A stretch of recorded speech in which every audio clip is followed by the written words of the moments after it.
dadka badhbaa u haysto moodaya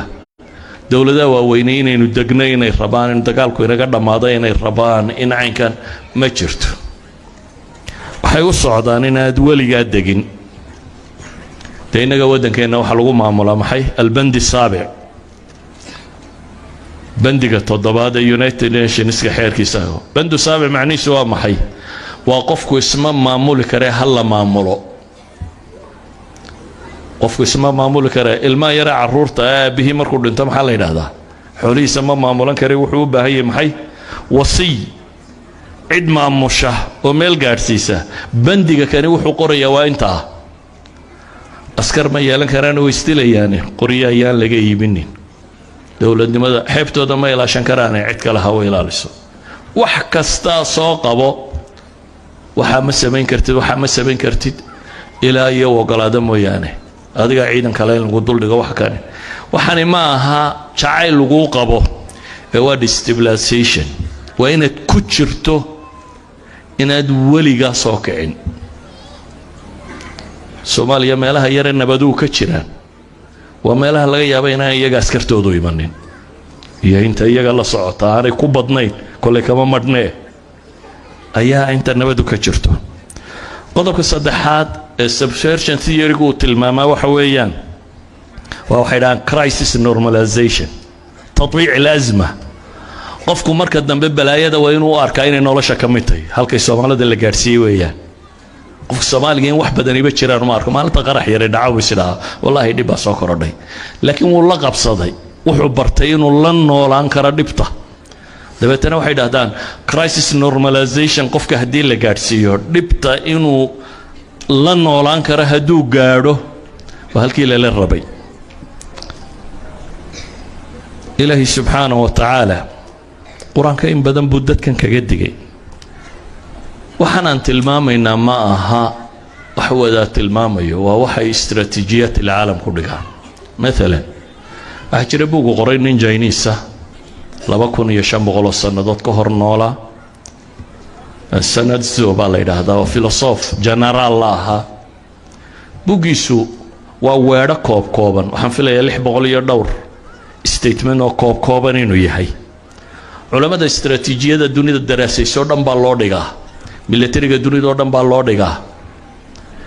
waa kalimaad kooban oo ninka kani markaa waa nin philosoph ah fanniga istiraatiijigana looga dambeeyo waxa uu yiraahdaa in ikhdaac al-adu min dun qital huwa arfa imtiyaz bida adawga inaad jabiso oo ku hoos yimaado adigoo aan la diririn waa heerka ugu sarreeyay la gaadho buu yiri wal amal al-askari هو أقل طرق جودة لإخضاع العدو بيرها military inaad cid u jabisana waa qaabka ugu hooseeya cadow loo jabiyo bulay yani inaad ciidan iyo hub iyo dagaal ku jabisa waa qaabka ugu liitaba waa farsamada ugu liidata laakiin farsamada u sarreysa waa maxay inaad ninka jabiso adigoo aan dagaalamin adoon askari kaaga dhiman ama waxba kaaga dhiman inaad jabin karto walidaalka wuxuu tilmaamaa إن الأعظم بين القادة ليس المنتصر في 100 معركة بل ذلك الذي لا يحتاج إطلاقا إلى القتال لينتصر هل ييجا أما جيسيجا وين هجامية يلا قدام بين كرا ما هبوا يرينك بقول قابود جوليسته وان كان دجال بوبا هنسيو جوليست كان دجال كوجو وباهنين سو غوليستو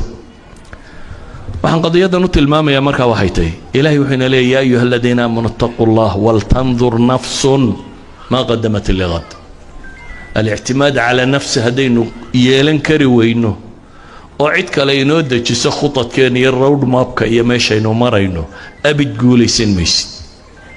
waxaad guulaysan kartaa iyo qura markaad adigu awoodaada iyo aqoontaada iyo tamartaada iyo dalkaaga iyo xoolahaaga wiyo dhulkaaga waxa ku jira ama kor saaran markaad adigu ku xisaabtanto ee adigu taas aad blangaraysato waad guulaysan kartaa ama cid kale ay wanaajinaysa warka gaaladoo dhan haddaan soo dhaafo ilaahay kitaabka quraanka ee soo degay 1400 sanadood wuxuu inagu leeyahay ما يود الذين كفروا من أهل الكتاب ولا المشركين أن ينزل عليكم من خير من ربكم والله يختص برحمته من يشاء والله ذو الفضل العظيم. ما تجعل رب ليه كوا قال ذا يا أهل الكتاب يا مشركين بس قدر كوا قال ذا ما تجعل أن ينزل عليكم من خير من ربكم حق علينا خير كهشان ما هينا يجو خير كسيان حق الربين خير دين كي ما دام تجعل با إلهي سبحانه وتعالى. إذن مدان تجعلين حق الرب خير كهشو أي يسقول لنكيس خير كاسين يا هدات رميسته واتشبط واحد كم تهاي كويل صوت المامي يجو ملا وقبياقي الصومالية دي شيء بعد ذنين باكل ديدايا دالنا كابضانه وان دونين inaad heshaan daayina bidkaaye dadkuna moodi dul wada dhashan wuxuu dahsoonayne yani in Soomaaliyeed oo kale tilmaamay laakiin xaqiiqadu wax weeyaa waa kuwan baa nooca kan u fakaraya maxaa markaa ina saaran khutada aynu degayno waa inay bataanaadka reer galbeedka iyo wax la socdo dhami ka baxsanaadaan. إلهي بوحل يا أيها الذين آمنوا لا تتخذوا بطانة من دونكم لا يألونكم خبالا ودوا ما عنتم قد بدت البغضاء من أفواههم وما تخفي صدورهم أكبر قد بينا لكم الآيات إن كنتم تعقلون. وركوا إيمانك لقاها ليو ورلط لي يا لآن إذن كهين هيالني نبا إلهي لي ويدن لقوين يعني لا يألونكم خبالا ويدن فسهادين ينبر ربكو شيء مركزاتنا واحد هذا خبير عدا كصعطة هداد إيمان سنة خبراء بضبا ليدين لكن دير كعاد نكمل علماء الصومالية جامعات كرر قلبات كنا رجع شوقي وين كترسان أيه وحيري وحني ما هذه السببة مركزات وحيجا صهر بحي ويري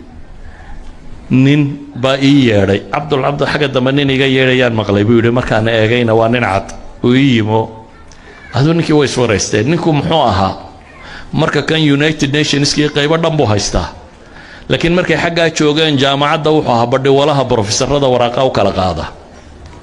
markaasaan ku yidhi buu yidhi waa saad xaggan ku heshay intuu diirka isqabtay buu yidhi de aniga awowyaday baa ii shaqeeye adiga awowyadaa baan shaqaynin buu ku yidhi waa runtii يعني هو يدا باي شقي يعني ما خبير لإني وحوي وين إيمان سوين إلهي وحين لا يودوا لو تكفرون كما كفروا فتكونون سوا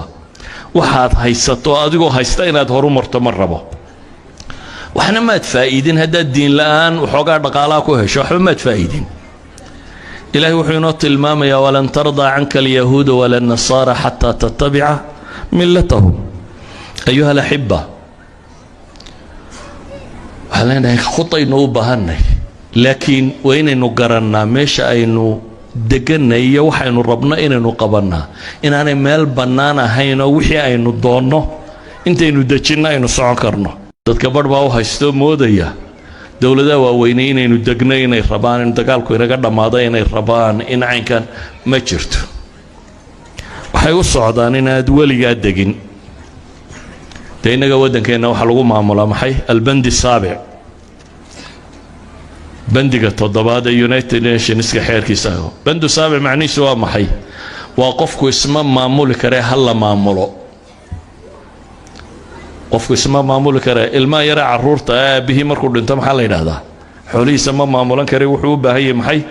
وصي عد معموشه وميل غارسيسه بندقة كان وحو قريه وانتهى askar ma yeelan karaan oo istilayaan qoriya ayaan laga iibinin dawladnimada xeebtooda ma ilaashan karaan cid kale ha u ilaaliso wax kasta soo qabo waxa ma samayn kartid ilaa iyo ogolaado mooyaane adiga ciidan kale lagu dul dhigo wax kale waxani ma aha jacayl lagu qabo ee waa destabilization waa inaad ku jirto inaad weliga soo kicin Soomaaliya meelaha yar ee nabadu ka jiraan waa meelaha laga yaabay inay iyaga askartoodu imanin iyo inta iyaga la socota aanay ku badnayn kulay kama madnee ayaa inta nabadu ka jirto. qodobka saddexaad ee subversion theory-gu uu tilmaamaa waxa weeyaan waa waxay dhahaan crisis normalization, tatbiic al-azma. qofku marka dambe balaayada waa inuu u arkaa inay nolosha ka mid tahay, halkay soomaalida la gaadhsiiyey weeyaan. qofka soomaaliga in wax badan iba jiraan uma arko. maalinta qarax yaray dhacaw is dhahaa wallaahi dhib baa soo korodhay, laakiin wuu la qabsaday, wuxuu bartay inuu la noolaan karo dhibta. dabeetana waxay dhahdaan crisis normalization, qofka haddii la gaadhsiiyo dhibta inuu la noolaan karo hadduu gaadho waa halkii lala rabay. ilaahi subxaanahu wa tacaala qur-aanka in badan buu dadkan kaga digay. waxaanaan tilmaamaynaa ma aha wax wadaa tilmaamayo, waa waxay istaraatiijiyaad ilcaalam ku dhigaan. maalan waxaa jira buugu qoray nin jayniisa 2500 sannadood ka hor noolaa, sanad zo baa la yidhaahdaa, oo filosof genaraal la ahaa. buuggiisu waa weedho koobkooban, waxaan filayaa 600 iyo dhowr statement oo koobkooban inuu yahay. culammada istaraatiijiyada dunida daraasaysoo dhan baa loo dhigaa, milatariga dunida oo dhan baa loo dhigaa. waa kalimaad koobkooban oo ninka kani markaa waa nin filosof ah, fanniga istaraatiijigana looga dambeeyo. waxa uu yidhaahdaa ina ikhdaaci alcaduw min duuni qitaalin huwa arfacu imtiyaaz buu yidhaha. cadowgaa inaad jebiso oo uu ku hoos yimaado adigoo aan la diririni waa heerka ugu sarraysa la gaadha buu yidhi. waalcamalu alcaskariy huwa aqalu turuqi jawdatan liikhdaaci alcaduwi buu yidhaha. militarily inaad cid u jebisaana waa qaabka ugu hooseeya cadow loo jebiya buu leeyahy. yacnii inaad ciidan iyo hub iyo dagaal ku jebisa waa qaabka ugu liita, waa farsamada ugu liidata. laakiin farsamada u sarraysa waa maxay? inaad ninka jebiso adigoo aan dagaalamin, adoon askari kaaga dhiman ama waxba kaaga dhiman inaad jebin karto. walidaalika wuxuu tilmaamaa ina alacdama bayna alqaada laysa almuntasir fi 100 macraka bal dalika aladi laa yaxtaaju iطlaaqan ila alqitaali liyantasir. halyeyga ama geesiga weyn ee hogaamiya ee laga dambayn karaa ma aha buu yidhi ninka 100 goobood guulaysta, ee waa ninka aan dagaalba u baahan si uu guulaysto. ninka aan dagaalku u baahanin si uu guulaysto. waxaan qadiyadan u tilmaamayaa markaa waxay tahay ilaahay wuxuuna leeyahay yaa ayuha aladiina aamanu ittaquu llah waltandur nafsun maa qadamat ligad. alictimaad calaa nafsi haddaynu yeelan kari weyno oo cid kale inoo dejiso khudadkeena iyo road mapka iyo meeshaynu marayno, abid guulaysan maysid. waxaad guulaysan kartaayo qura markaad adigu awooddaada iyo aqoontaada iyo tamartaada iyo dalkaaga iyo xoolahaaga iyo dhulkaaga waxa ku jira ama kor saaran markaad adigu ku xisaabtanto ee adigu taas aad balangaraysato waad guulaysan kartaa. amaa cid kale i wanaajinaysa warka gaaladoo dhan haddaan soo dhaafo, ilaahay kitaabka qur-aanka ee soo degay 1400 sannadood wuxuu inugu leeyahy maa yawaddu aladiina kafaruu min ahli اlkitaabi wala lmushrikiina an yunazala calaykum min khayrin min rabbikum wallahu yakhtasu biraxmatihi man yashaa wallahu du lfadli اlcadiim. ma jecla baa rabbi leeyahy kuwa gaalada ah ee ahlu kitaab iyo mushrikiinba isku dar, kuwa gaaladahi ma jecla an yunazala calaykum min khayrin min rabbikum, xagga alle inaad khayr ka heshaan, ma aha inay iyagu khayrku siiyaan. xagga rabbi in khayr idinka yimaado ma jecla baa ilaahay yidhi subxaana wa tacaala. idan mid aan jeclayn inaad xagga rabbi khayr ka hesho ayaa isagu dhankiisa khayr kaa siinaya. haddaad rumaysato waad jabtay, waxaad ka mid tahay kuwii la soo tilmaamayey. iyagu malaa waa gabyaagii soomaaliyeedii sheegayey baadida nin baa kula daydaya daalna kaa badane waan doonayn inaad heshaan daayin abidkaaye dadkuna moodi duul wada dhashoon waxu dahsoonayn. yacnii nin soomaaliyeed oo kale tilmaamayay, laakiin xaqiiqadu waxa weeyaan waa kuwa kan. kuwan baa nooca kan u fakeraya. maxaa markaa ina saaran? khudada aynu degayno waa inay bataanaadka reer galbeedka iyo waxa la socdo dhammi ka baxsanaadaan. إلهي بوحل يا أيها الذين آمنوا لا تتخذوا بطانة من دونكم لا يألونكم خبالا ودوا ما عنتم قد بدت البغضاء من أفواههم وما تخفي صدورهم أكبر قد بينا لكم الآيات إن كنتم تعقلون warkuwa iimaanka laga helayo war la taliyayaal aan idinka ahayn ha yeelanina baa ilaahay leeyahay way idin lugoynayaan laa yaaluunakum khabaalan way idin fasahaadinayaan baa rabbi kuu sheegay markaas aadna waxaad leedahay khabiir ciddaa ka socota haddaad iimaansanayso khubaro badan baa leediin laakiin diirka cad nin ka mid ah culimada Soomaaliyeed jaamacadka reer galbeedkana raga joogay waa weyn ka tirsan ayaa wuxuu yidhi waxaan imaadi sababa markaas waxa iga soo horbaxay buu yidhi nin baa ii yeedhay Cabdul xagga dambe nin iga yeedhayaan maqlay buu yidhi markaan eegayna waa nin cad oo ii yimo aduu ninkii way iswareysteen ninku muxuu ahaa marka kan United Nations kii qaybo dhan buu haystaa laakiin markay xagga joogeen jaamacadda wuxuu ahaa badhi walaha professorada waraaqa u kala qaada markaasaan ku yidhi buu yidhi waa saad xaggan ku heshay intuu diirka isqabtay buu yidhi de aniga awowyaday baa ii shaqeeye adiga awowyadaa baan shaqaynin buu ku yidhi waa runtii aniga awowyaday baa ii shaqeeye yani ma khabiir la'ini waxa weeye wayna iimaansan weyne ilaahay wuxuuna leeyahay wadduu low takfuruuna kamaa kafaruu fatakuunuuna sawaa waxaad haysato adigoo haysta inaad horu marto ma rabo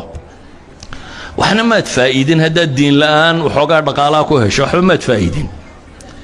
ilaahay wuxuu inoo tilmaamayaa walan tardaa canka alyahuuda wala nasaara xataa tattabica millatahum ayuha alaxiba waxaan leenahay khudaynu u baahanay laakiin waa inaynu garannaa meesha aynu deganay iyo waxaynu rabno inaynu qabannaa inaanay meel bannaan ahayn oo wixii aynu doonno intaynu dejinno aynu socon karno